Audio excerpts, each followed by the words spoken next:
जो premium crate है ना, तो प्रीमियम क्रेट के अंदर इन्होंने लास्ट टाइम भी एक दो नंबरी की थी पबजी वालों ने, लेकिन वो हमें पता नहीं था। हमें लगा कि ये ग्लिच है, लेकिन ये ग्लिच नहीं है भाई, ये परमानेंट ये होता है ऐसे। क्योंकि यहाँ पे हम क्या करते थे कि यहाँ पे अगर हम क्रेट जमा कर करके ना स्कारल निकालते थे, लास्ट टाइम जैसे M24 आई हुई थी, तो M24 हम निकालते थे, बीच में अगर 50-60 पे अगर M24 निकलती थी तो हम खुशी खुशी 120 की तरफ जाते थे।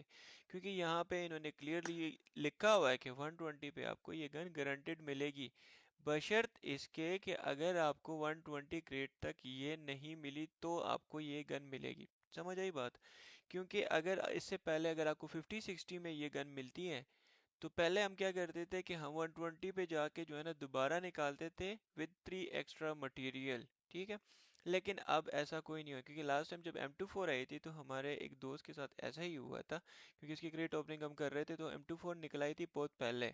उसके बाद हमने 120 तक कंप्लीट कराया ताकि हमें दोबारा M24 मिले और M24 जो है ना हमें 3 मटेरियल में कन्वर्ट हो जाए। लेकिन ऐसा नहीं हुआ, क्योंकि M24 के साथ एक दूसरी गन आई हुई थी, और दूसरी गन कौन सी थी? UMP।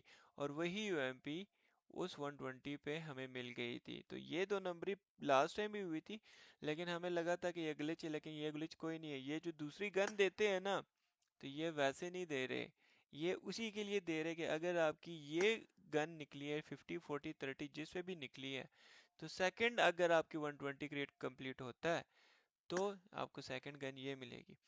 तो मेरा मशवरा ये है सबको कि अगर आपकी 40 50 30 पे अगर गारंटेड वाली गन निकलती है अपग्रेडेड, तो भाई बोरी बिस्तरा बांध के ना इस ग्रेड से निकलो, वरना पछताओगे मेरी तरह, क्योंकि लास्ट टाइम हमें UMP इन्होंने दी।